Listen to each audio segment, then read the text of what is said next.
Good evening, dear participants. This is Dr. Bennett, welcoming you all for the 11th day International Research Methodology Workshop on Citation Practices, Patents, Intellectual Property Rights, and Proposal Writing for the funded projects organized by Research and Development Cell, uh, Integrated Institute of Disaster Management, Tamil Nadu, followed by State Islamic University of Madura, Indonesia, and all the Department of Sociologies from various colleges and Department of Home Science, Standard College, Pune. And dear participants, successfully we have completed 10 days. And I don't know how these 10 days went, but it is beautifully went. All the 10 days were useful. Various resource person with various resource knowledge. And normally we never take any faculties apart from sociology. But last time, the Dean Faculty of Arts and Culture from Southeastern University of Sri Lanka, he insisted one thing. Bennett said, if we want to develop, we have to go with a multidisciplinary approach.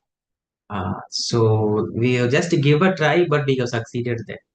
And this time you can see all the resource persons from various domains. Sociology is there, social work is there, political science is there, Master of MBA department faculties were there, engineering faculties were there, right? And we have given many chances to many people, right? And now today is the last day for Anuja ma'am. So the last 2 days we have been enjoying a lot with the Anuja ma'am class, and today is the last day for Professor Anuja ma'am. And today she'll be giving a last class, and she'll be giving the PPT. After giving the PPT, I can share it to the group. Okay. And many people are asking about sir PPT. As I told you previously, PPT comes under intellectual. Until unless the concerned faculty is interested to share his or her PPT, we can't force anyone to ask for PPT. This is what the real scenario means. And now, one more important thing regarding your attendance. We told you very clearly you have to enter with your name so that we can track your attendance. And we have made the certificates for all the participants who have cleared 75 days of attendance, because already we have cleared, we are today is 95th day percentage are completed almost. So tomorrow is only 5%. So we have finalized the certificates for all the participants who have cleared 75% of the attendance. And we are happy to inform you that we are going to collaborate with IGNO to organize FDP. Proposal is going on. If it is completed, we will let you know. Otherwise, we will going with one more universities in Karnataka. And we have been started plan to organize this international faculty development program in another level, because FDP certificates are most valuable for all the faculty members who are applying for appraisal. And we are apart from faculty development program, we have converted the entire course itself for a 60 hours course. If it is 15 days, it will be 4 hours per day. If it is 20 days, it will be 3 hours per day. This is what we are going to do. We are planning with the authorities how to move on with the dates and other protocols. So once everything done, definitely we'll be inform you shortly, and expecting many people to come on offline. If it is in Karnataka, requesting Karnataka people to come on offline mode, and we have planned to organize one event in Delhi also. So if it is in Delhi people who are from Delhi, please try to come, and we have planned to organize in Punjab also. So Delhi, Punjab, Karnataka. So we have planned to do this. So if you are really interested to collaborate with us also, please let us know.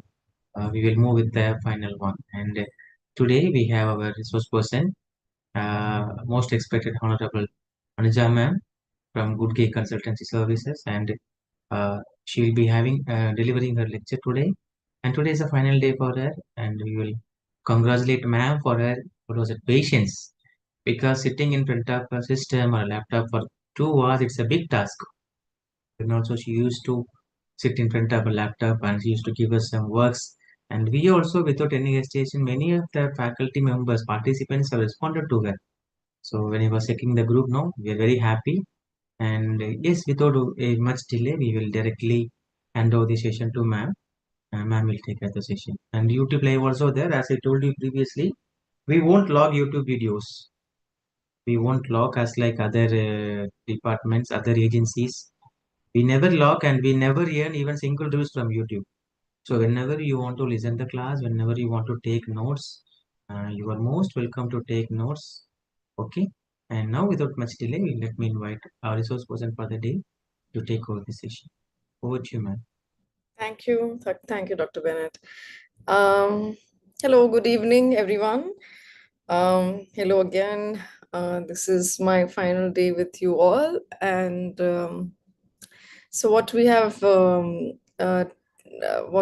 in past 2 days, we will bring back those learnings in short snippets or some referencing throughout in today's 1.5 1 hour 40 minutes is what I'm looking at. Um, okay, so we have about 100 plus participants already in. I'm sure in next 5 to 6 minutes there will be more joining in, and that's completely all right. We're going to actually this is the only exercise I have for the day. Okay, I'm not going to push you all to do and urge you all to write things in the chat box. But we want to start with one exercise. I will introduce this framework to you, and after that, I'm going to write down in the chat box what is the exercise about. Okay, so it's a very well-known framework.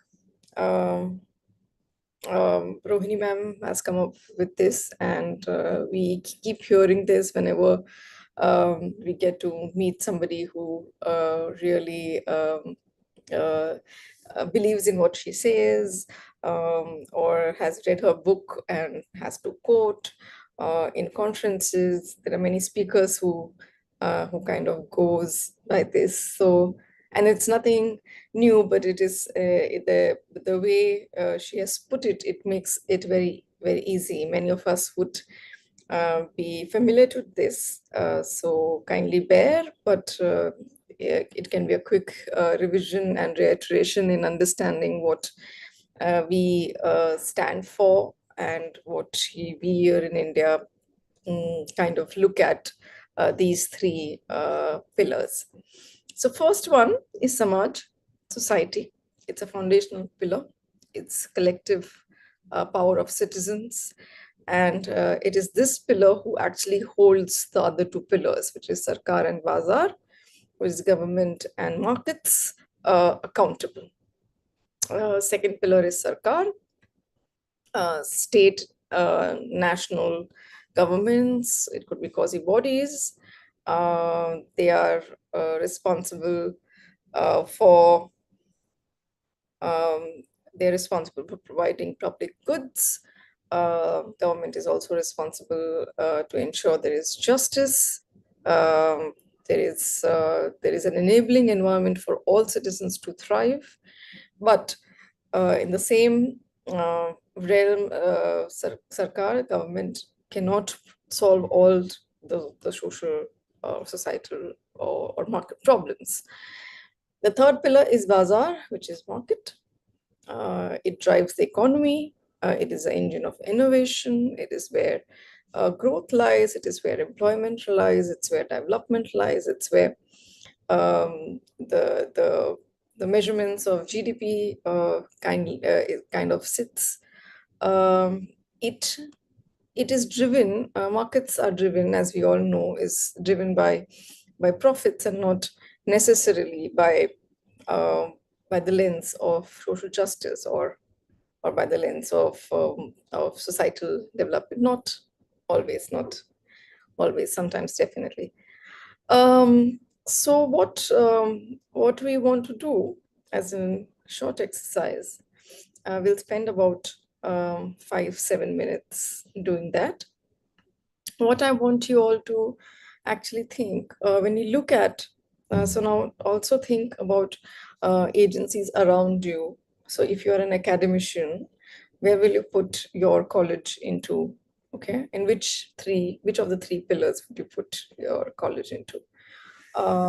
If you are an NGO representative, if you are um, so So look about all the agencies around you. Look around all the research linked organization, entity, agencies around you, and how will you kind of bracket them into, if you have to bracket them quickly into these three pillars. You can pick up any pillar you like. You can actually write NGO and then put a hyphen and say Samaj. Or you can do only one pillar and write multiple. But the idea is to think about uh, anything which is different than your own identity, an entity. Sorry. I'll just give you one example. Um, my entity is Good Gig Consulting, and my entity fits best into uh, Bazaar because it's a private organization, but it is also linked very closely to Sarkar and Samaj because my clients are Sarkar, is sometimes Sarkar, my clients is Samaj.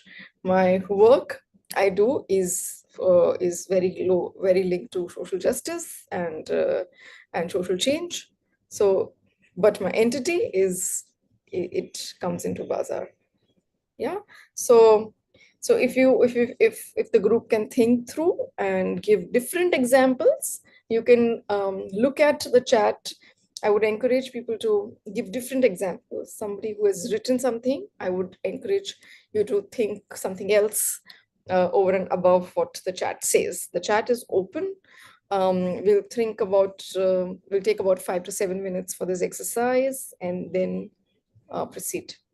So yeah, I'm going to write in the chat so that our friends who are joining late can read the task and do that. I will urge you all to start doing. Okay. Um, this is the task.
Miss Vidushi Mishra has to write. Thank you.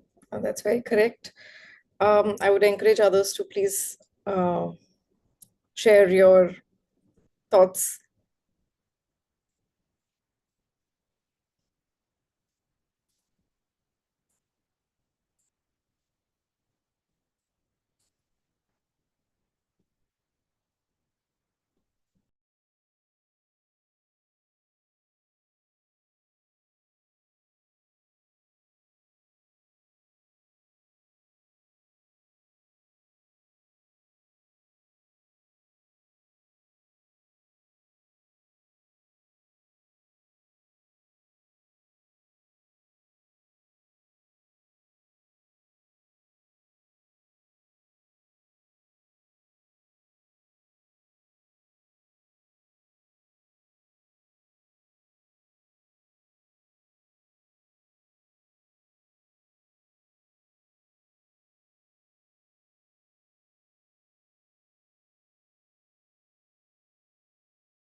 Thank you, Fatul Chakraborty, for sharing your old age home, Samaj. Thank you. College Anti-Ragging Committee, Samaj, UGC Sarkar, and first year students. Potential rankings is Bazaar. I don't know if students could be Bazaar. So when we see Bazaar are actually markets. So markets are usually driven by profit motives. They are driven by economic growth. So the categorization of markets is corporations, industries, large-scale industries, small-scale industry, MSMEs, anything which is private limited, LLP. So those are categorized most as Bazaar. Yes, education institute, yes, could be categorically Sarkar if it is fully funded and not privately aided. So there in education institutes also there are categories. But yeah, academic institutes of different types, so we can bucket them definitely into one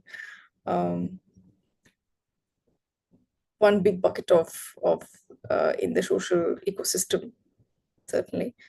So Kenya says Ministry of Law and Justice, legal framework is Sarkar, corporate CSR, Bazaar, yes, certainly. Activist, environment activist could be Samaj, yes. Yes, everything. So yeah, Mr. Sorry, I don't know the gender here, but Putul Chakraborty, yes, I agree. Everything is interconnected. You know, the beauty of what Rohini ma'am actually tells here is there is nothing in this, at least especially in Indian setting, or I would say in any Asian setting as well. There is nothing which actually goes without support of each other. And as we go in the subsequent slides, you would understand why I started with this exercise, because there is always in people who are seeking fund and people who are giving fund, it is the interplay of all these three pillars always, all the time. So yeah, everything is definitely connected. But when you can, so as I said, as a private entity, I sit at markets, but I work with Sarkar at Samaj. So where can you actually uh, park yourself into, and then where do you contribute, or of what kind of weightage do you have with which other entity or which other pillar, is something which one has to see in interconnections.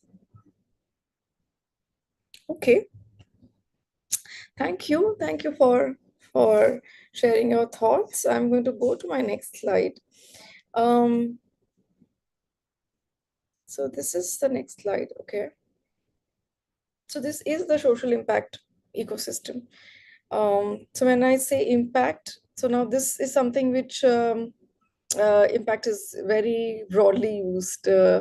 Everybody understands this term very well, and so I thought to bring this here, and then look at the funding interplay of what happens, and then go to what a good funding proposal looks like.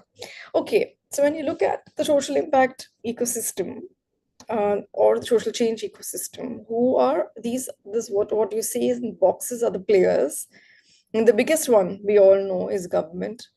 Now, government holds about 95% of all our resources which goes into social change. So anything which is allocated to upliftment of people, empowerment, change in space of education, health, civic rights, etc. Government holds 95% of the resources, and it's the biggest player thereby. So when we say government is national, state, civic quasi bodies, as well as government think tanks like Niti Aayog, non-profits or NGOs, and they are of every nature and size, small, medium, large.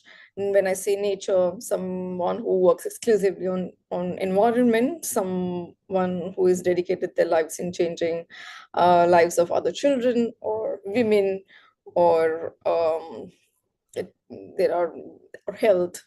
As we know, there are various nature of implementation which NGOs do in their own capacities, small, medium, and large.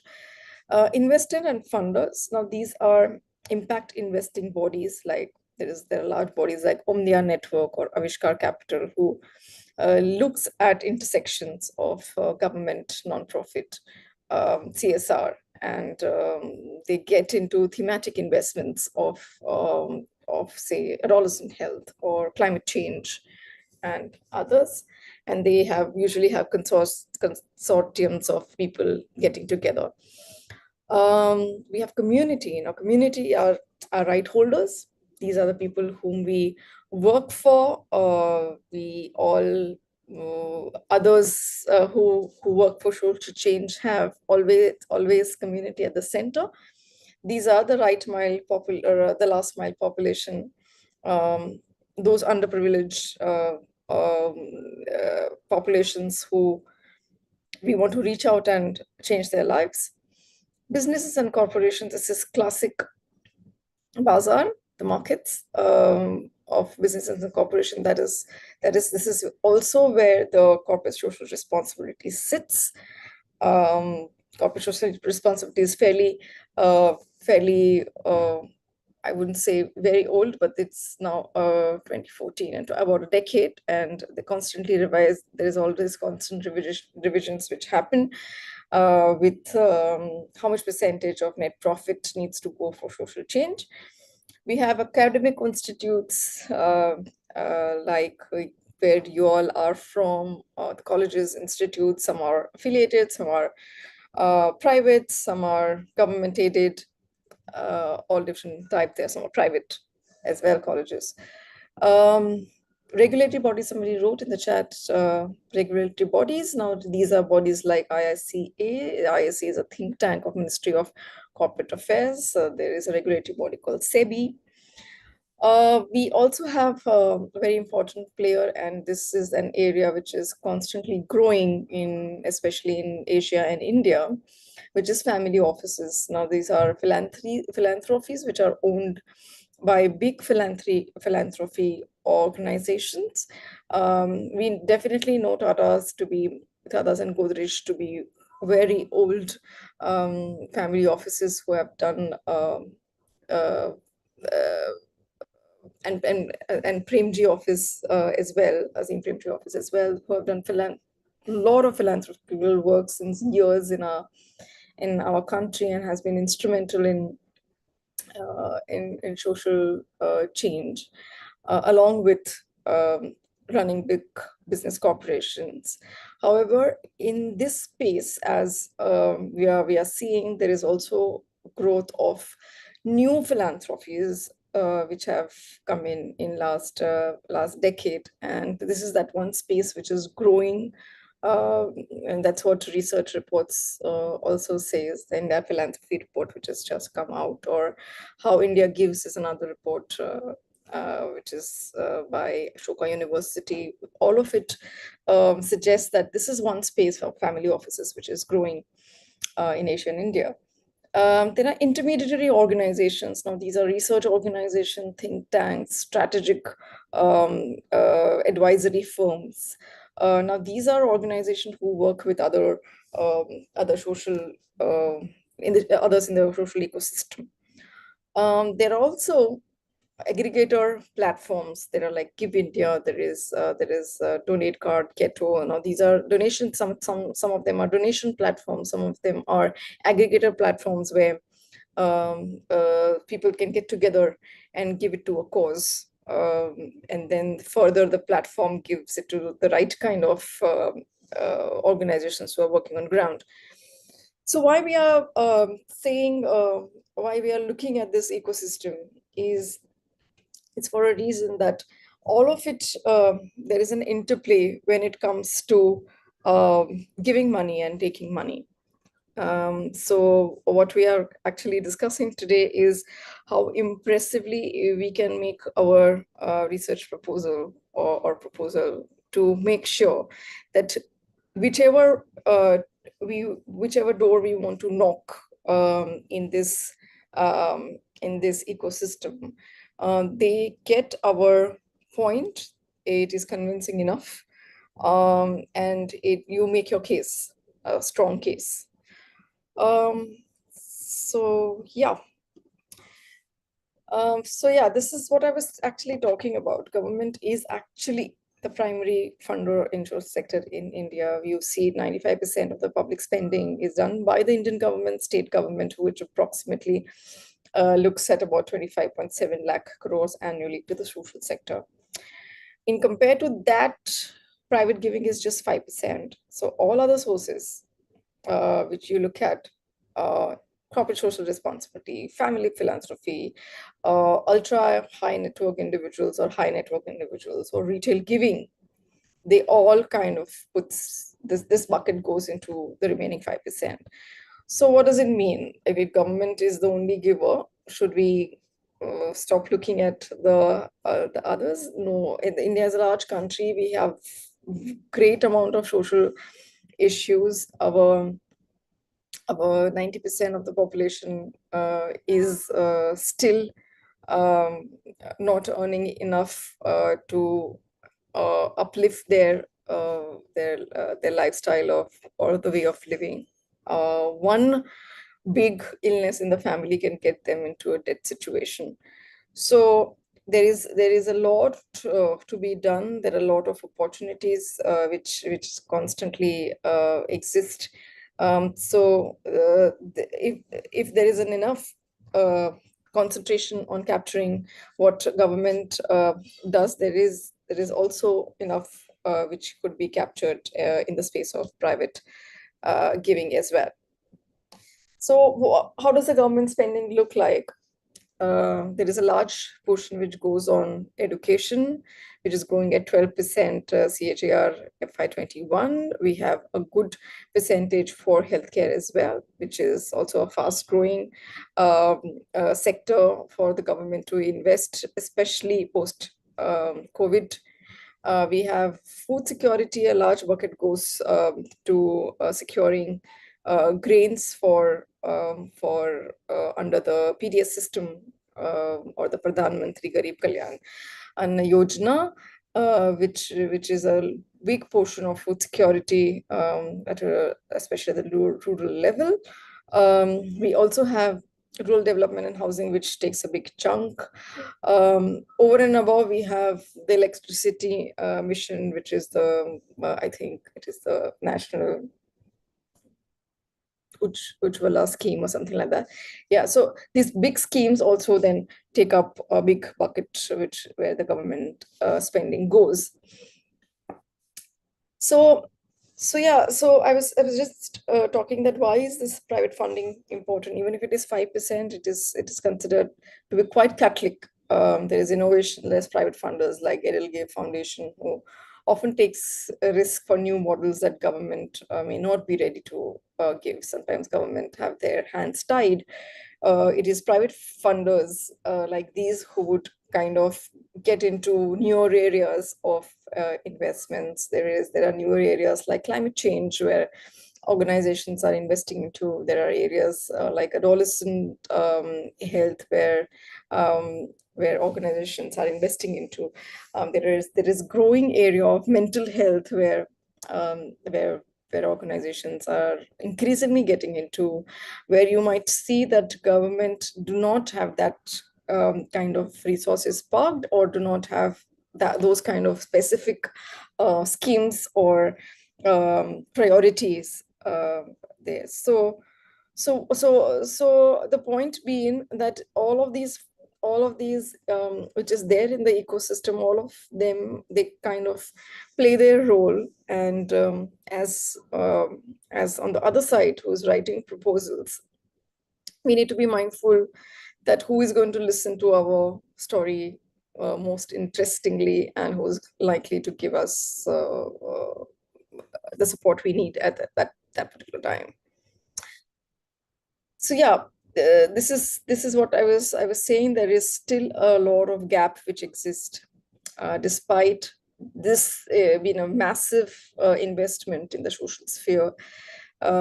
India has a good funding gap of 16 lakh crore annually to meet our SDG targets 2030. So as we all know, we have moved from MDGs to SDGs. Our new targets are 2030. That's where we have all the targets for all 18 SDGs to meet, which grows across health, disaster preparedness, education, gender. So we know the SDGs. So the gap still exists. We are constantly looking at funding. We also know, I also want to highlight one part here, that the funding landscape um, uh, globally in certain areas is seen to be shrinking. As like we have recently seen the shrinkage of USAID funds, which has trickled down its effect even in countries, recipient countries like India. We are also increasingly seeing the EU grants, which is the European Union grants, shrinking as a recipient country for India. And there is a reason for that, because India is rapidly growing. So if you see our progress for health, for education, for all the social development indicators, we are rapidly growing, and that's what our multidimensional poverty reports also constantly indicates. Now, in that kind of a space where we are a growth country, it doesn't come into a high priority countries for international aid. And that's why sometimes it goes mostly into conflict areas. And we know there's a lot of conflict which has been going on from last 3 years plus in the Gaza belt. And there is conflict also in African nation sites. And a lot of African nations have low social indicators than ours in India, which has gradually gone shrinking of the international space. And this is known, this is what the reports also have to suggest. However, on the other side, what reports also have to suggest that the kitty of private funding, retail, philanthropy in India is increasing. So yeah, I just wanted to share this bit as well with this. So who are these big donors in the Indian space, if you see? So multilateral, bilateral donors still exist. ऐसा नहीं है कि USAID का funding absolutely बंद हो गया. हाँ, shrink हुआ है. उसके बाद हमने देखा कि उनकी recipient organizations who were dependent on that funding also had a lot of issues in running cost. But yeah, they are still big players, and in some way or the other, by the time they completely end their partnership in a bilateral format in our country, it is still in the winding space. So their big or commitment would not exit completely off like in a day's time. It is a gradual process, and which I might not be aware in detail, but yeah, there is World Bank, there is BMGF, there is USAID, Ford Foundation. um, they get into a bilateral agreement with the government and commit a large scale social change programs. These are they either run at the national level or at a multi-state level, both. Strategic philanthropies and ventures, like we have Tata Trust, Edelgave Foundation, ACT Grant, thus rise as strategic intermediary organizations, and they catalyze a lot of donors together in one ecosystem platform. The leading individual and family philanthropies, as I just mentioned, there's some old ones, there are some new ones. There is Shiv Nadar, there is Asim Premji, very old, very reputed, very Nilkanir philanthropies. They contribute a lot to social change through with their contributions. There is a new generation of entrepreneurs also rising, and they're taking up non-conventional ways of giving. Like I just mentioned, mental health is something which the new entrepreneurs, new office owners, the new generation who's taking the family offices is getting into areas like mental health, areas like LGBTQ, the queer rights, which is not a traditional way in which the earlier philanthropy offices were giving. CSR, corporate social responsibility, is a big bucket. We have HDFC Reliance topping the first top 10. We have many others, and they spend about close to 1,000 crores annually in their givings.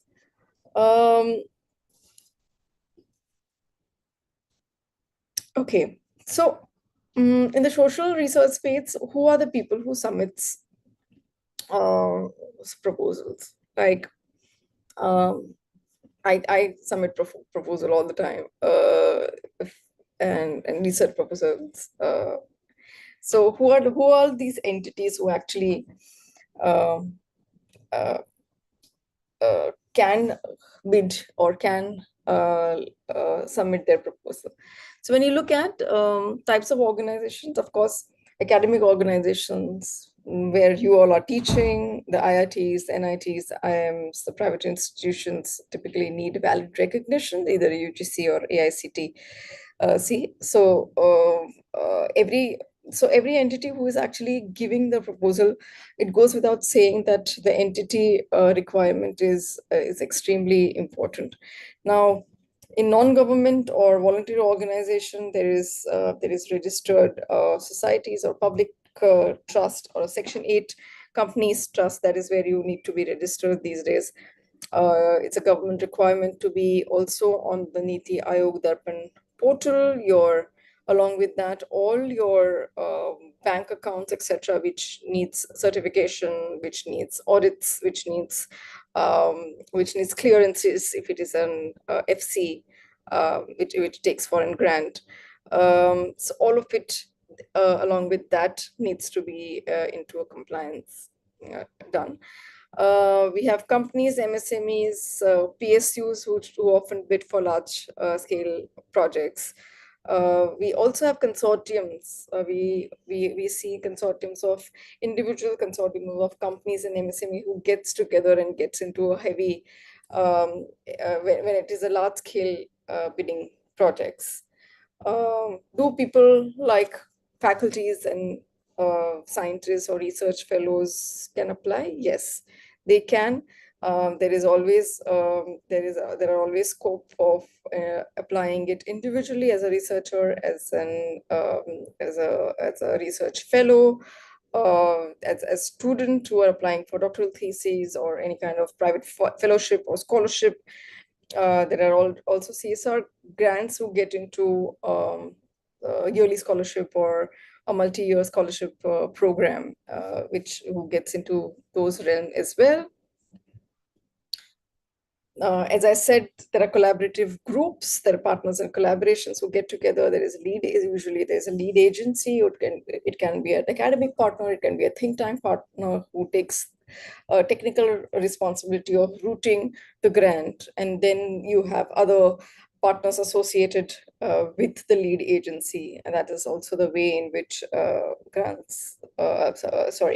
consortium of people or organizations are done.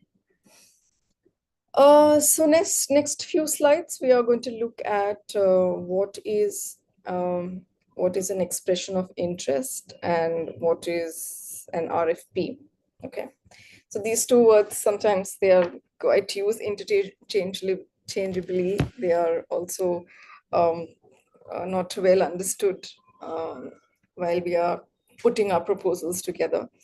So expression of interest is actually in our sector. It's primarily a document submitted by, say, NGOs, non-profit consulting firms, to government, any other donors who's likely to donate, and it is I would say the stage one of before the whole proposal is submitted. Now, what ideally an expression of interest should it be as lengthy as a full proposal? No, it's not required to be. Sometimes expression of interest just can be a couple of pages. It need not go into a detailed methodology unless asked. And sometimes it is also just about making sure that to have a list of bidders who are interested in a particular rolled out project. So it could be as simple a process. So what it requires, it's the purpose, it identifies qualified partners such as hiring agencies, implementing partners for community project or expert social research together. The key components it actually involves is a cover letter, uh, organization profile, your credentials, and proof of work as part of case studies and financial audit statements. Now, this is so why this sometimes even if certain aspects are not asked, some attachment might be helpful to put weight of your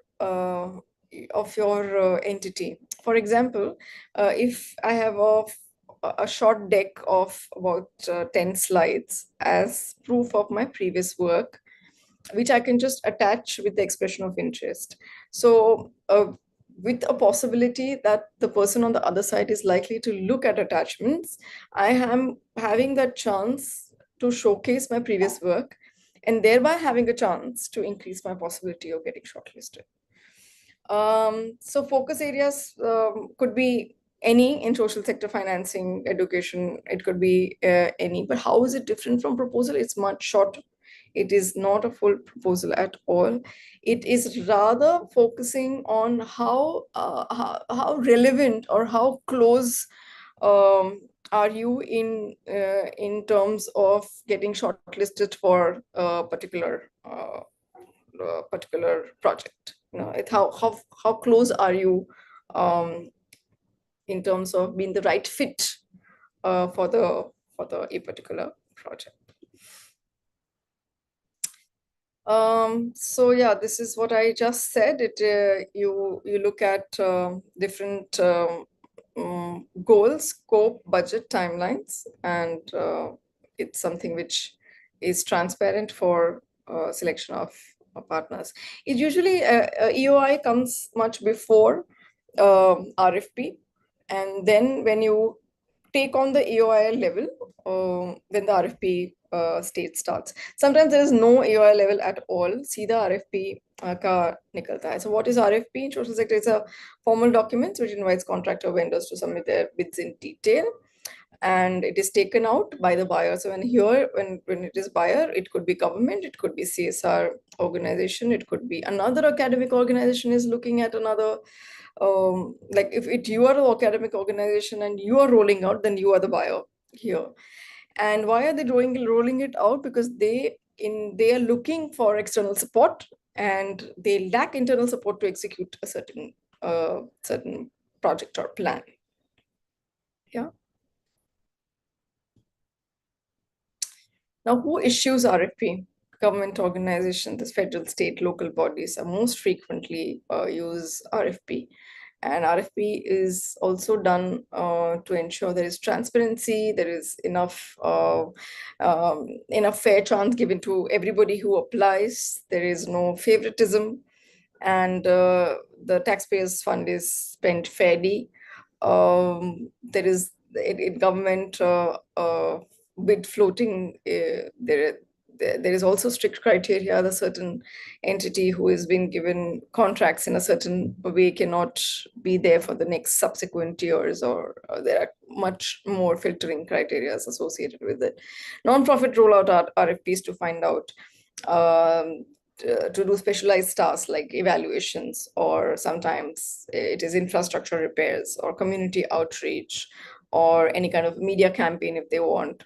A nonprofit also take out RFPs sometimes for vendors for items. For example, if I'm a nonprofit and large scale nonprofit, and I want 100 tablets, um, for my evaluation work, I have to roll out an RFP to invite the lowest bidder who would provide me these tablets, because then it then goes into an capex cost, and it requires that kind of clearance from their internal finance committee to do the same. Foundations and CSR wings also roll out RFPs very frequently. These roll out for selecting a particular NGO to implement their social impact projects. Education Institute also roll out, and they follow the similar procurement guidelines as the government agencies or others. This is actually co-held. This whole system is co-held by admin finance and the lead agency who is looking at it. So it's the three internal departments who looks at it. So yeah, this is exactly what I was coming to. There are procurement managers, architects of the process, who take the formal distribution, vendor communication, and legal compliance together. There is project or department managers, who individuals who have first identified the need and put the specific operational requirement out for the project. They are subject matter experts who provide the technical expertise needed. What should we be looking out for, whether we can do this internally or not, and what we should be looking out for. And executives, CFOs, because if it is a large end financial investment, it often requires somebody at a finance officer level or a procurement officer level who needs to look at evaluation, how the return on the social investment looks like for the organization. Um, where are they published? Where are these RFP published? So sometimes they are published on their own organization website. So people keep looking at. People also advertise it through social media, their official handles. Government RFPs are run through something which is called a CPPP, the Central Public Procurement Portal, or there are traditional newspaper advertisements also which we see. For non-profit and CSR, they again do it in their own organizational website, promote it through their social media's handles, and there are also these portals called Funds for NGO or DaveNet Jobs or CSR Box or NGO Box. I don't know if I've got this CSR box right. There's NGO Box. One of it is box and one of it is something else. But yeah, please excuse me for this. But yeah, these are these portals where EOI and RFPs gets floated very frequently, and of course there are within academic organization there are university procurement pages and research office websites and others. So this is where I would want to take one short break and look at what the participants think on the whole. If you have any questions for me, or you want to check with something, I want to share some of my experience with proposal writing and RFPs. So So RFP is something which in my side of the business we have to keep doing, and even if it is even if it's something where it is easy to get projects through way of reference or way of uh, repeat your clients coming back to you for the same kind of services which they have taken from you in the past. But RFP is something which you still have to follow, and it is the right way, in fact, to go about it. Um, in my experience, it is not it's not that all RFPs turn into winning proposals. It is hardly the case like that, and it is so it is a uh, so people kind of laugh about this, but sometimes they say to do a good sales pitch, you have to at least pitch for 4 to 6 times, and then you might have a chance to look at it. So RFP is also sometimes like that. Sometimes you think that it is a very cold proposal you are applying to, but you still have a you still apply, go ahead and apply. Sometimes you really get very convinced that, and while building the proposal, you're wholeheartedly invested yourself, and you're expecting um, the other side to read your proposal and come back to you, but they don't come back. Sometimes you write in a proposal with not putting it so much of energy as you would have, and you unexpectedly hear from them. So there is always a good mix of what I have experienced with proposal writing, and what I really appreciate, and that's what I also do with my fellow vendors, that, and this I've actually learned from students. So when you are eagerly waiting for something, it is good to get a sense whether there is a go ahead or there is no go ahead. So there's a very interesting program which I was looking at with students, and they said that हमने apply किया था, but हमको पता नहीं whether we were selected into it or not, and we kept wondering why that email did not come or not. And I said all of us are at heart wired like same. Whether you have applied for a job, whether you applied for an opportunity, whether you applied for a project, whether your student applied for an internship opportunity or a scholarship opportunity, all of us at heart are, once you have applied, are eagerly waiting whether your chance has come or not. So what I have experienced, that in this space, there is still communication which is weak, and all of us have to take ownership for that. I do at my end to communicate very effectively and timely so that we don't waste. So if I'm looked at researchers' interviews, and if I've looked at 10 researchers' interviews and I have to select 3 of them, I would go ahead and tell the rest 7 of them that I would not be able to go ahead with them this time around. And maybe in the coming opportunity, I will come back to them. A communication closure is extremely important. That is the least we can do as um, organizations.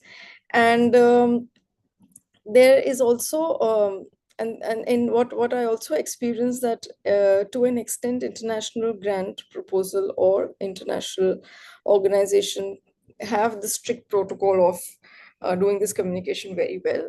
It is picking up in India. I have a mix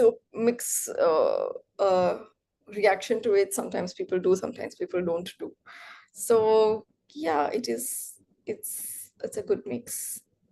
Okay, I have a question. Anybody who wants to share their experiences with proposal, RFP situation, or what is to be done? Dr. Gajendra, I have a question here. I'm going to read it out. The data from the question is used to collect samples from project are kept confidential. How can one justify whether the result obtained from confidential are valid?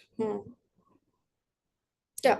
So confidentiality, privacy. So under the DPP Act as well as your data protection policy internally, which follows the full consent, etc., etc., you are not supposed to share the the the detailed profile of the respondents. But if it is a collective result of your sample, which is showing a decrease or an increase or whatever you want to show in whatever whichever way of growth or degrowth or impact or results, you can definitely share snippets of it. Unless and until you are in a binding agreement with the funder that you're not supposed to take any of the results out without permission, you can always draw some snippets out of it and take their permission and share those with the potential funders. That could always be done. The the catch here is not to get any of the confidential details out of the respondents. However, project details is completely up to the funder and your agreement and your contractual processes which you go into. But I think none of them actually have a problem, especially if it is a published report. There is never a problem. With unpublished reports, I understand there is a lot of issue because you've done a lot of work. You want to showcase to the world that you want to take this work out and showcase, but it is not happening because you don't have essentially the clearance for at a contractual level. In that case, you can take snippets, like you can take out of say a 20 page 30 page report, you can take 5 7 pages out, some things which talk about methodology, some things which talk about data analysis, something which talks about how the reporting is done. So if you take like a sample 3 or 4 pages out, it can go as sample pages. I hope I've been able to answer, Dr. Gajendra, your question.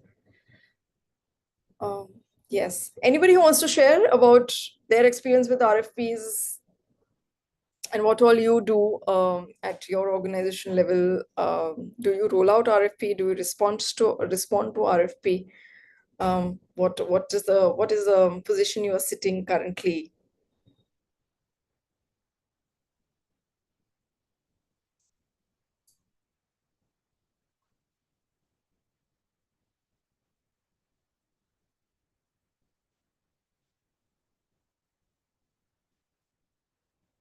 Okay, do we have anybody sharing? I'll wait for a minute.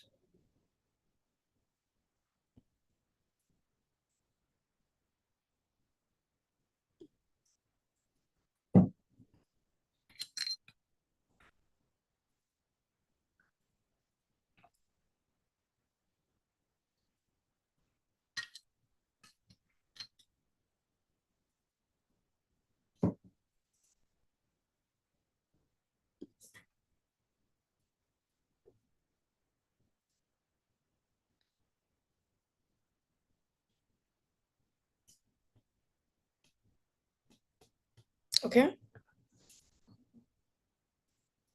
if we don't have anyone asking any question or sharing anything, so I assume we can move ahead. Okay. Okay, so we covered this. Okay, now we are going to look at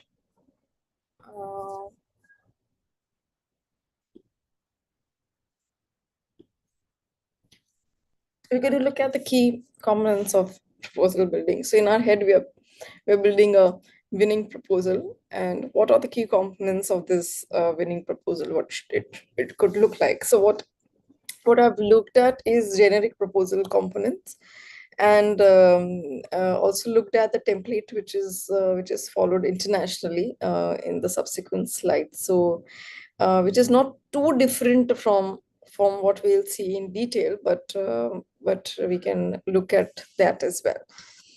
Mhm. Okay. Yeah, this is important. Executive summary और executive summary पूरा proposal लिखने के बाद लिखते हैं. मतलब you build your entire proposal and then you write this one pager. What all it should have? It should have your objective very clear. It should have what you propose to do very clearly. It should also have how the the what is a rational and where you're coming from and how are you going to do it. So basically, it's basically what gap are you trying to fill? Why are you the right fit, and why are you proposing to fill this gap? And how are you going to do it? And this is very, and to be some your actually your whole proposal is actually this. What executive summary expects you to do, it is to do it in exactly one page. So that is why I said, after doing an entire proposal, you come to this and you finish this off. So yeah, many of the reviewers actually decide whether to go ahead with you just looking at your executive summary. So often there is a lot of fatigue after you do entirely do the whole proposal writing, which has a lot of segments, etc., and then come to the executive summary and writing it. Um, but yeah, I think it's worth the effort to put into executive summary. And we also have great AI tools these days. So this is what I also want to come back to. So if your idea is original, if you put in your great hours in building a great solid proposal, then doing or using AI tools to make it sharp, or maybe use AI tool to bring out a great executive one page or summary. That's a good use of AI, because then nobody can steal your idea. Nobody can claim it that it is a copy pasted, done to death kind of an idea, uh, where you don't have a fair chance to even go ahead. So yeah, I think that's where AI can come in very well. Um, Problem statement. This is where it links your objective, the rationale. So it is not just saying about you're solving um, a particular it's not just in a research. So if you remember on the first day where we looked at a smart research statement or a research problem and how to arrive at that, so it is exactly what the funneling exercise we did, and end of it, what you arrive at is what you actually build in here. Yeah. So problem statement usually then further filter can go into objectives, key objectives of what you propose to do, uh, or it can be linked to the rationale as well. So it goes on the both sides. So this is something which is one area where you get into. So goal objectives, it goes together. I've just taken one example here for this, for the sake of conversation. Your goal could of a project, maybe if I'm pitching it to the government, and I'm a non-profit, I'm pitching into government. The goal is that I want to improve literacy levels in rural Maharashtra, and I want to maybe cover all districts of Maharashtra, XX number of uh, villages, etc. Now, so it has to. We have actually heard about it, and we know this is management very important aspect of objectives being smart. It needs to be specific, measurable, achievable, relevant, time bound, and if you break this down into each of this and see, it falls into frameworks. So if you remember what frameworks which we saw yesterday were frameworks about logic framework. If you remember the result framework, which is about input, output, outcome, and impact. So when you look at your objectives, it needs to be linked and showcased in a proposal in that certain specific way. This takes time. This takes a lot of iteration as well. It doesn't come in one go. And it should not come in one go, because you cannot write it and expect yourself to be spot on At the first go, it doesn't happen that way. Um, but yeah, this is a very important component of building a proposal, which is goals and your logic framework. And this logic framework is also linked to your fourth point, which is methodology and scope and how. So these both 3 and 4 is what actually is your heart of the proposal. This takes the maximum time. Maximum time is what uh, anybody would spend into this. So if you look at an RFP, RFP also has a set way. What is an agency expected to do? What is the scope? Every RFP has a scope. And then comes the deliverables. Key deliverables is another RFP requirement. And post that is the timelines.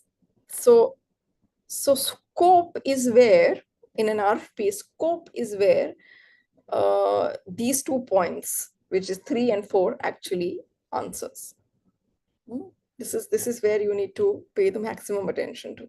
So over a period of time, now I start my RFP building only with this 3 and 4, because this takes a maximum amount of time, and this kind of exhausts you also, because you keep looking at it. You want to change something on the second day, on the third day you want to again change something, and then you start building it, and then the other areas kind of start building simultaneously along with.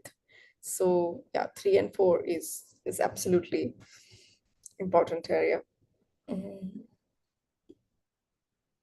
Okay, this is the timeline. After finishing your logic framework comes the timeline. So I don't know if I have put a logic framework differently. Maybe I can show you. No, I haven't. So yeah, after putting in your logic framework, your hows and how you're going to do it, your theory of change, your results and everything, this is where your timeline comes in. So there are different ways in doing a Gantt chart. So if it is a 12th month exercise, you break your columns into 12, and then you have your activities and milestones put on in the columns, in the rows, and then you plot how you will go along through the year. So if you see this chart, the green one on the right side, so if it is a 12-month Gantt. So if you move from stage 1 to the ending, and that's how this timeline goes. This on in the below is a smaller task, which is it's actually into it is actually into only January to May. It is a 6-month thing. Gantt can also be prepared in weeks. So 6 weeks, 8 weeks. In fact, Gantt can be done for any number of usually of course 4 weeks plus in a project cycle, because then how do you break into different levels of activities what you're doing. So what all can go into a Gantt. Typically when you start is the stage 0. So stage 0, I'm going to write it down in my chat if it is okay with you all. Second. Yeah. So what happens in a Gantt? You start with stage 0. Stage 0 is usually the contract process. Yeah, contracting or contract signing or any of those things. Stage 0 can also be RFP submission, contract signing. Stage 0 is also about initial meetings with your funders.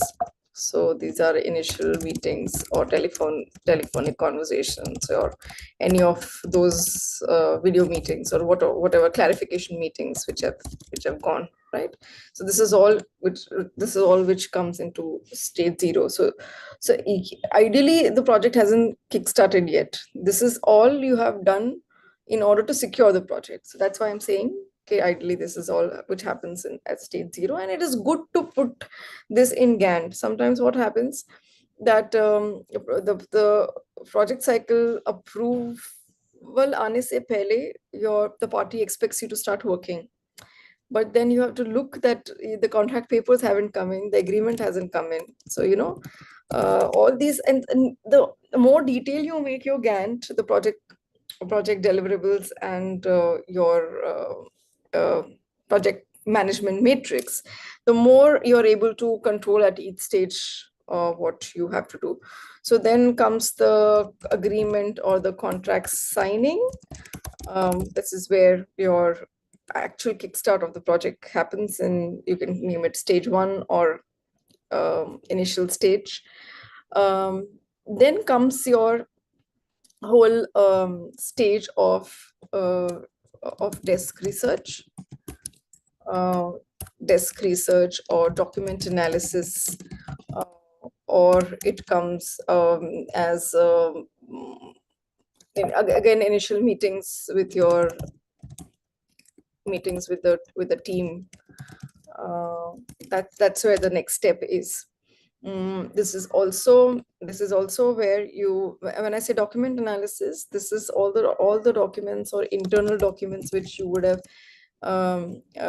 received from the funder or whomsoever you are servicing, either or sometimes clarification documents. You need any additional thing where RFP to ho gaya, but RFP doesn't talk about how detailed you want to delve into a certain area. Sometimes it is also about existing MIS of a project. When I say MIS, it is monitoring information systems or internal systems of at a project level or at an organization level you might want to look at, and make certain informed decisions on the basis of that. So this is ideally the preparatory phase or a stage 1 where and can actually write these things. This happens in week 1. It can go up to 2 weeks, so you can accordingly make the charts, highlight the columns in the grid.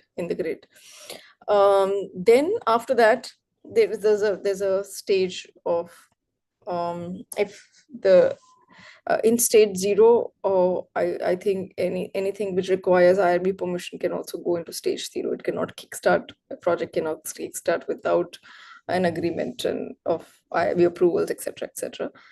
Then comes the stage of research tools. It's a big stage, development of research tools. Or this could be quant, this could be call, it could be both, if it is a mixed methods. Then it is testing of the same, testing of tools, testing or pilot phase, which can go up to whatever time it needs to be. At the same time, if there is a certain amount of hiring of staff which has happened in the beginning of the project, you might want to again look at your internal capacity and hiring again at this stage, because this is where another hiring of enumerators is where this comes in before the data collection happens.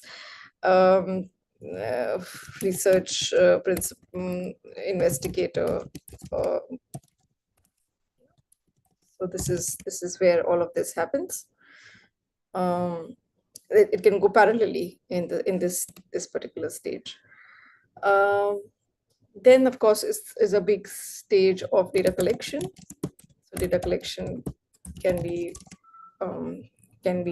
broken, if you wish to, can be broken down, but data collection phase can go into weeks or months according to the size of the sample, and can be accordingly plotted in the grid. So there is a data collection. Post data collection, there is a phase of data analysis, which also can be plotted. How much time will you take for analysis of the data? Then comes a stage of report writing. Um, and there is always a way in which sometimes people also put uh, in Gantt itself um, improvements. So, like for example, if at every stage you're looking at your funders' input. So, for example, you've done your research tools, and your agreement with your funder is that we will give you feedback and you'll have to improvise and send it back again. Then in the Gantt, you will write feedback from, so something like this: feedback from funder client on pilot on research tools incorporated. So what you're trying to do is you're breaking the whole process, and you're saying that within a week or within 2 weeks or whatever, because there's a timeline we have to meet. It also showcases that to a funder or client that you are serious about it. Any delay from their end is likely to delay the project. So it also puts the ownership on your partner, research partner as well, in this whole equation of partnership. So yeah, the stage of data collection, data analysis, and then a big part goes into report writing. um, Report writing, and then again, as I say the draft one, one can actually break it into the draft one shared, then incorporation of draft one, um, and then subsequently whatever your agreement is to do two drafts, or whatever your agreement is, you can actually write incorporation of draft two, suggestions from the client, and then finalizing the report. uh, Finalization of report is the last finalization of the report is the last bit. If the report requires a design element, it is designing plus infographics or whatever. It could be the last step. If your agreement is also to do a presentation deck, then that also comes as, so whatever is your deliverables can go into Gantt. Whatever your processes can go into Gantt. um, any milestone you want to highlight, you can actually highlight that milestone in a different color. So there were very various ways of doing Gantt, and what I wanted to quickly write these things which comes to my mind, and how I've been doing Gantt is something. You might have your own style of detailing, you might look at whatever is available, but yeah, this is very effective, very nice way of doing. Yeah, I will show. Yeah, so last bit would be, if because you are looking, if you are at a research level, you are managing a data set, then last step could be submission of all um, raw data files, or all transcripts, or all photographs collected from field, or whatever, photo bank, etc. So this could be the last step, and you kind of close that Gantt chart. So I hope I've been as detailed as possible. Um, I want to share a recent example of what happened in one of the Gants, which I I presented to one of my potential partners. Um, so I had to do a data collection at a school level, and I did a 12-week Gantt chart. So in that 12-week Gantt chart, so I'm just saying certain pitfalls, and it is very natural. It happens. Uh, so I use two styles. I either use week one, week two. So in the columns, I use week one, week two, week three, week four, week five, and week eight. Sometimes I do, like for example, we are sitting end of March. First week March, second week March, third week March, fourth week March. The March gets over. Then fifth, if there is a fifth week, then fifth week. Then the April starts for first week April, second week April, third week. So that's also another way I do it. So in that this one proposal which I did, I used week one method. So week one, week two, week three, week four, week five, and I had planned data collection at school level. So I am currently I come from Maharashtra, Mumbai, and this is about rural Maharashtra. And it so happened that in the week where I was actually had marked in my Gantt, it turned out to be that most of the schools are closed for summers during that week. So I acknowledge my mistake, and it's okay. It happens. We are all human. Human errors happen. But I completely forgot that the week I'm setting into May, the fifth week, is bang in middle of the May and summer holidays, and their data collection cannot happen. So I bought time and went with the improvised correct version of the same. So yeah, I'm sharing this because it is recently which has happened with me, and I and my team and I felt a little embarrassed, and we laughed it off, and we went with corrected version again. So yeah, it happens, and mm, so we all need to be always mindful about it. I hope I've covered Gantt in detail. I've took time to do Gantt here, or many of us would be doing in their professional space. But it is one of the topics which was given to me by Vinith sir, and I thought to take a detailed view at this, and some likely pitfalls like what I just mentioned. Okay. Yeah, it needs to be realistic. So month by month or week by week, whatever milestone you put, it needs to be sounding realistic to your funder. It cannot be something which is aspirational. If it is aspirational, you yourself are going to land up yourself in trouble doing that. Okay. So next step is M&E plan. Okay. So now again, now this goes back to your output outcome LFA. So how are we going to, like, if it is so the whole of our social sector is definitely very much obsessed with impact. Sometimes outcome studies are also called impact studies. Sometimes 1 year studies are also called impact studies. Everybody wants to use the word impact. And in my experience, it is also loosely used, sometimes not understood. Many of the stages, which are at the stage of activity and output, organizations and funders wants to fit it into a box of impact. It is quite loosely used. But nevertheless, in a proposal writing space, your M&E plan has to be extremely solid.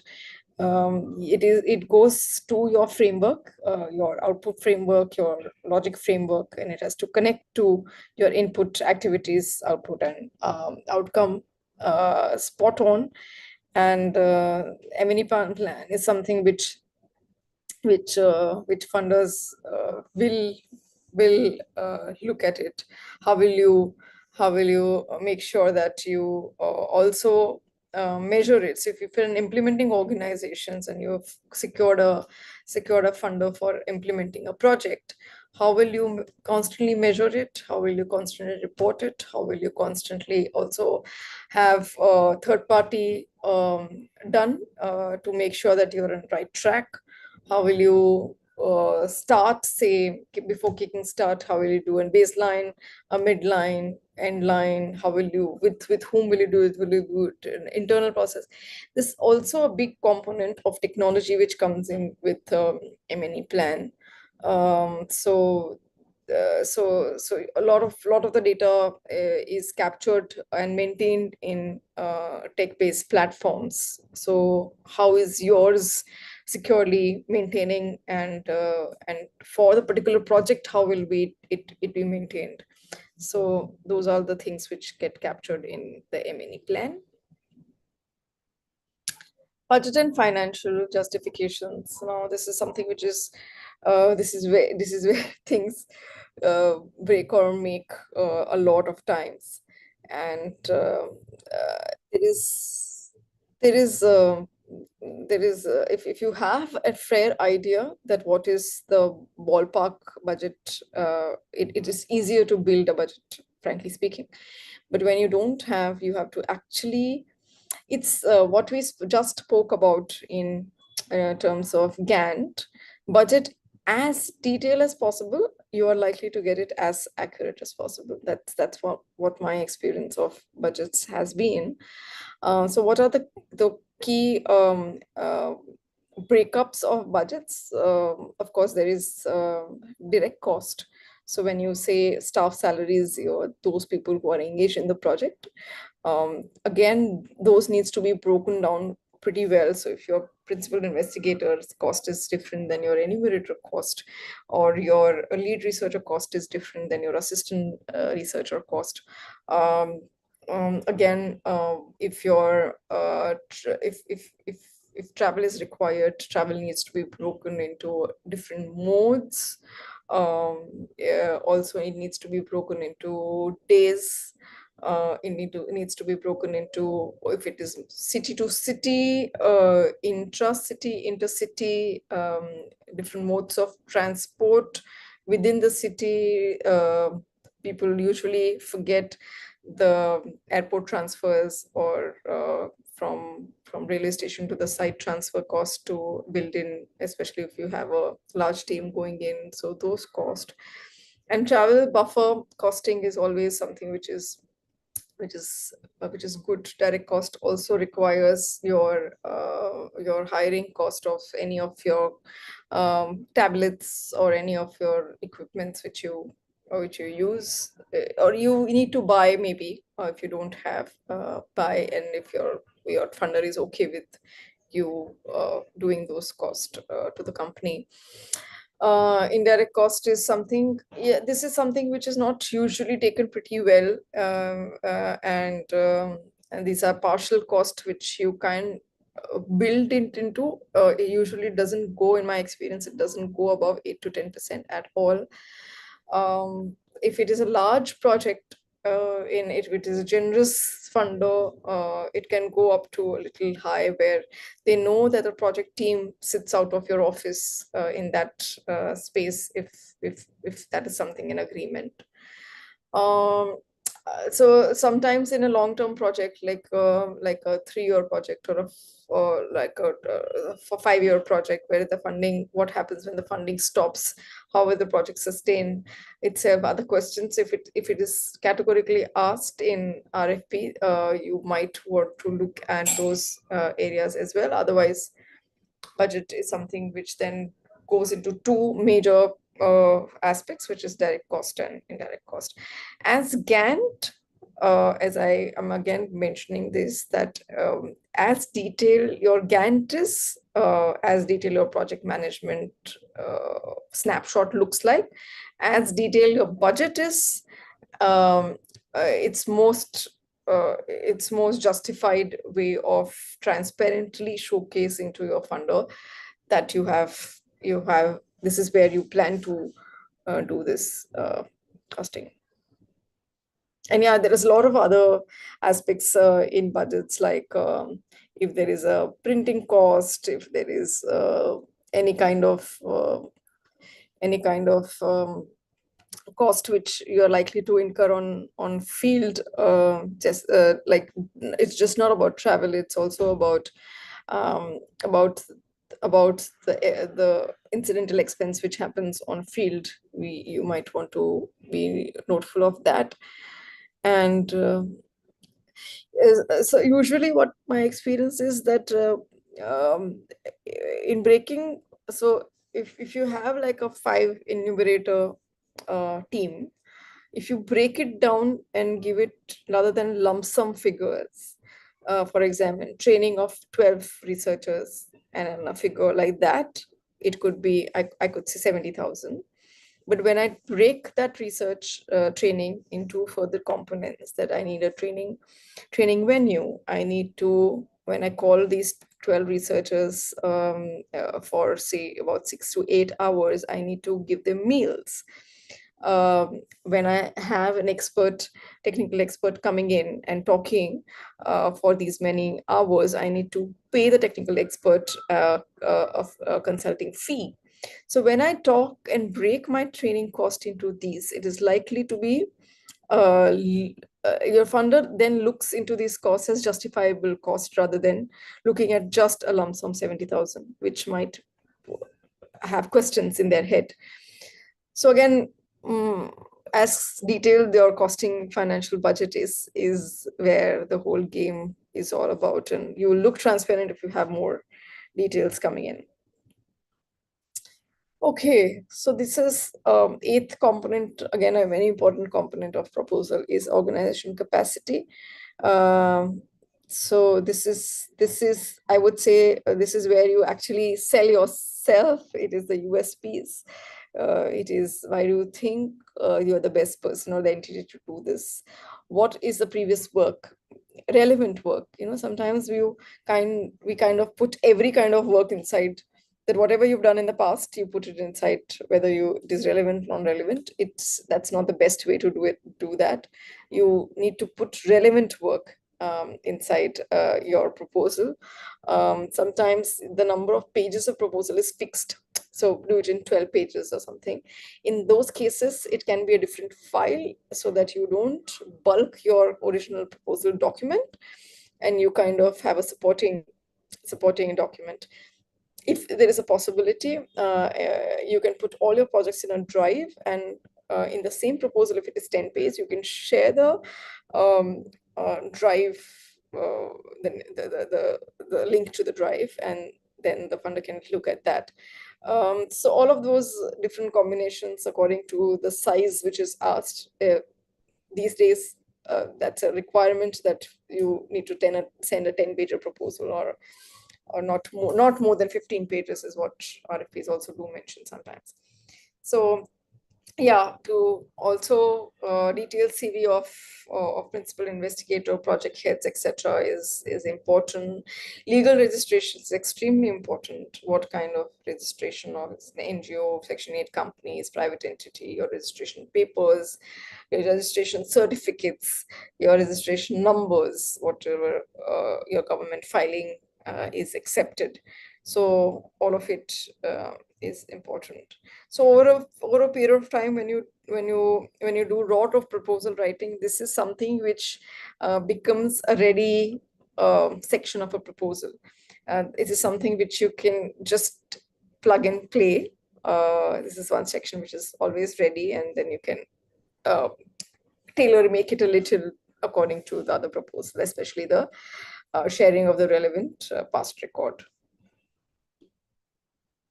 Risk management. Oh, interesting. So this is one area which is given. What could go wrong? There could be policy delays, there could be monsoon delays, like external factor. When I say monsoon, it's an external factor. So what you as an implementer, have you thought about all the risk or possible risk which can happen during the course of the tenure of your project, and have you taken additional steps for mitigating the same, is what your funder would want to look at.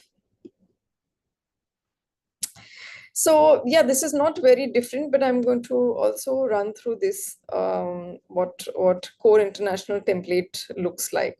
So executive summary, rational background, project description is most of the time it is the same. Methodology and work plan. So this is where the work packages, especially for EU grants, is fixed into a template. So a lot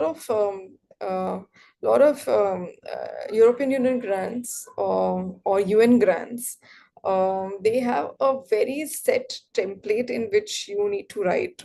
So it is either a downloadable PDF or in the form of a Word, and then there is a fixed spaces in which you are given in order to write those aspects into. So you cannot deviate from those templates.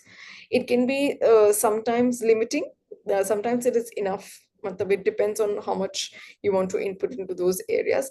But methodology and work plan are usually the most heaviest part into the core structure of UN proposals also have a lot of component on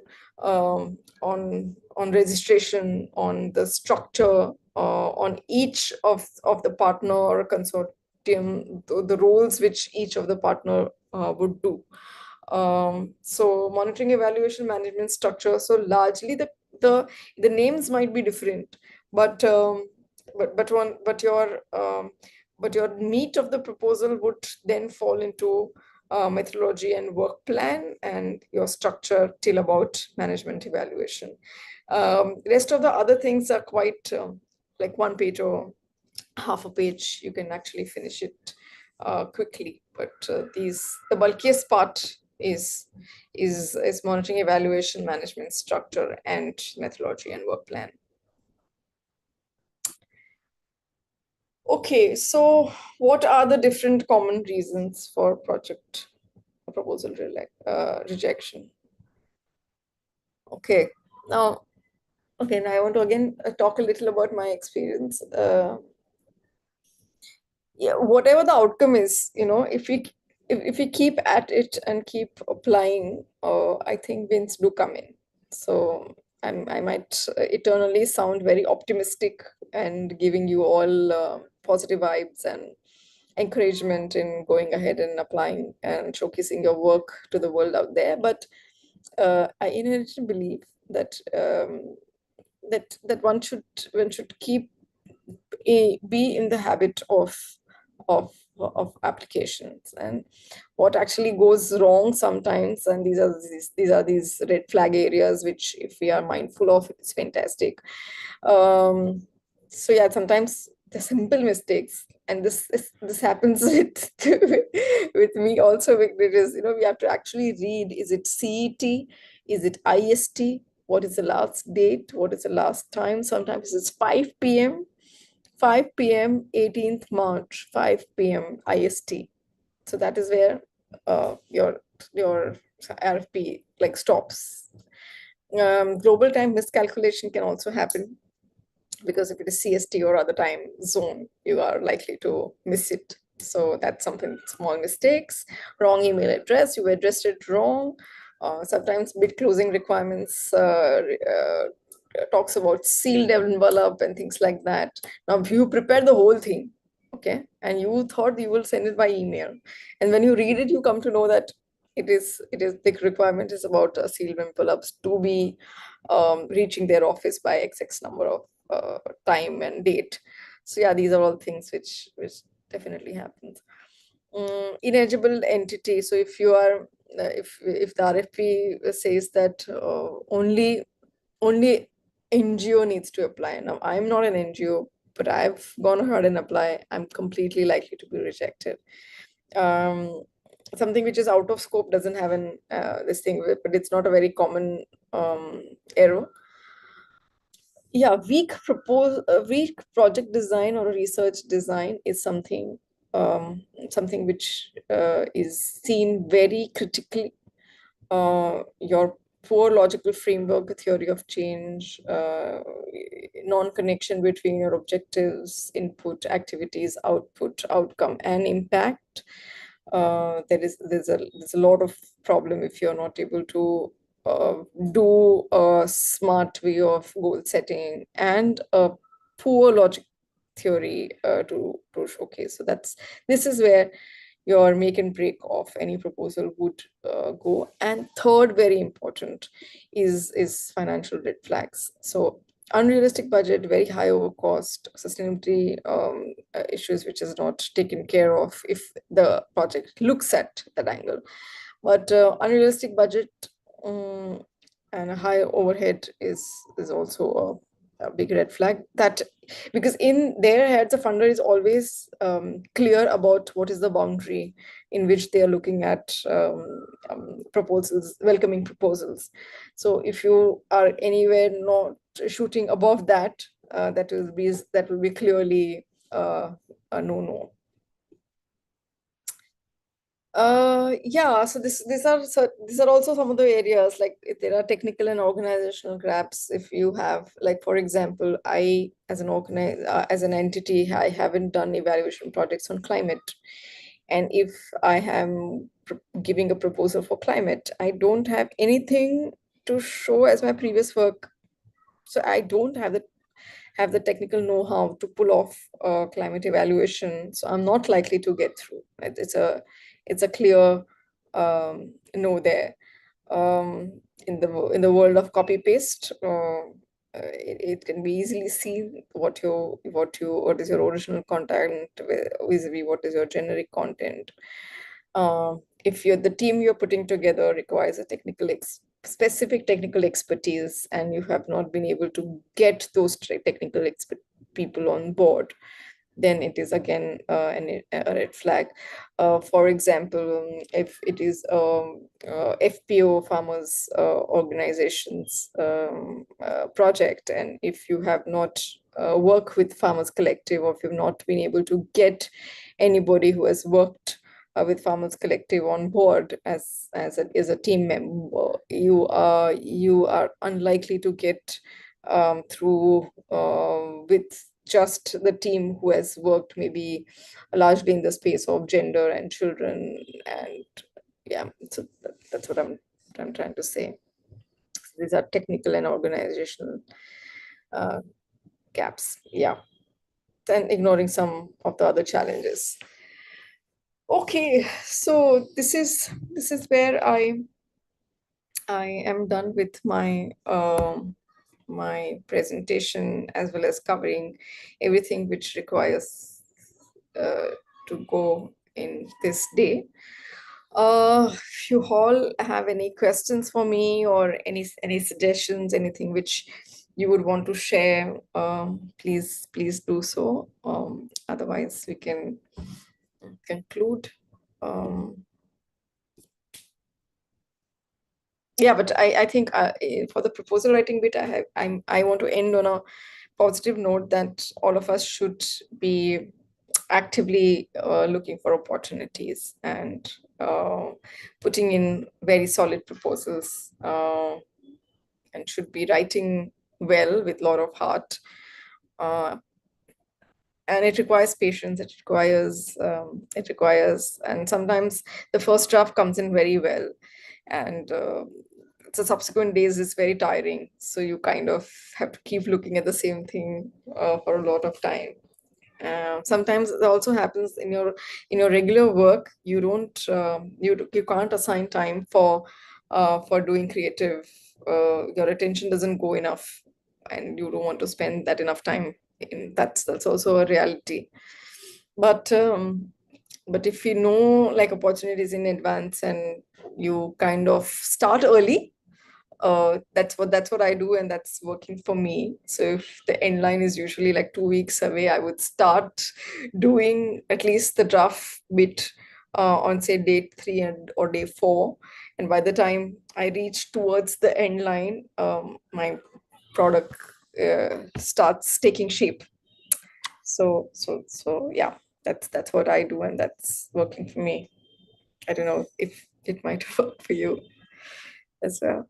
Okay, anyone has any questions, or any any reflections, any insights? I hope it was relevant for all of you here.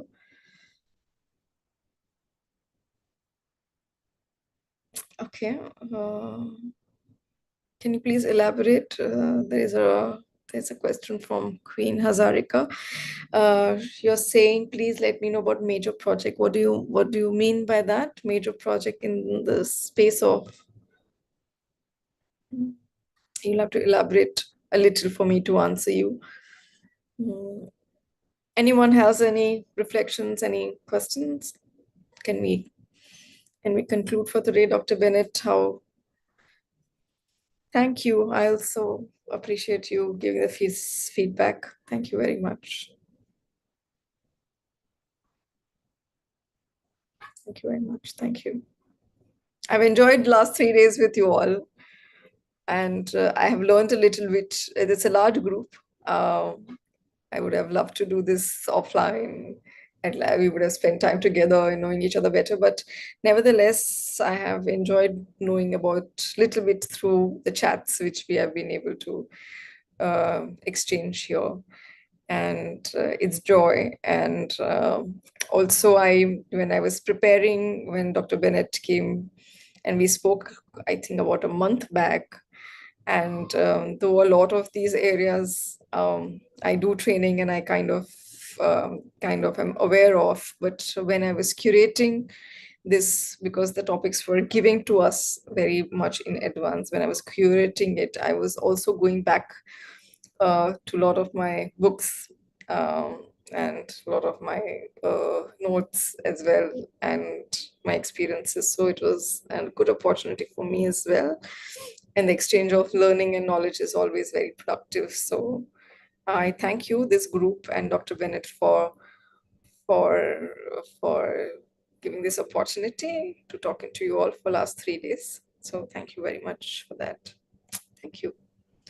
Yes, ma'am. Yes, ma'am. So thank you so much, Anuja ma'am, for your beautiful presentation. Indeed, all the participants, we came to know something about what are the protocols to be followed in the proposal writing. Yes, ma'am. And definitely, we are having the extended program called the Faculty Development Program in the month of May, as per the participants' wish. Definitely, we will be giving you another chance. What was that regarding how to write a proposal? And Okay. this class is completely, yes, ma'am. This class is another level. We all enjoyed the class, ma'am. Dear participants, hope you also learn something through this 11 days international workshop, and particularly for the past 3 days. And we are having only one more day. Successfully, we have crossed. We are about to reach the shore now. I'm very happy for you all people, first of all. Yes, as ma'am has rightly pointed out, it is a large group. It's a large group. Yeah. Yes, of course, it's a large group. And then also, you people all attended. Very happy to you. Very happy that you people are listening to my what was that comment. That is another level, because I am completely a sub junior to your level while comparing with your experiences as well as education level. I'm just a beginning I have started, but you people respected me, responded me whenever I used to give a message in the group. You responded immediately, and this shows that how you people are very eager to learn something in the process of research and development. And yes, of course, dear participants, regarding your certificate, don't panic. Only two participants are not eligible to receive the certificates because they haven't attended any classes. Only two participants. Remaining all the participants, you have attended 60 to, what was it? 25% of the participants have participated, 60 to 75%. And apart from that, more than 80% people have participated, more than 80%. So there's a separate technical team is there. They have been monitored everything. They have given me the report yesterday itself. And yesterday itself, what was that? The certificate has went for printing, and we are in the finalizing process.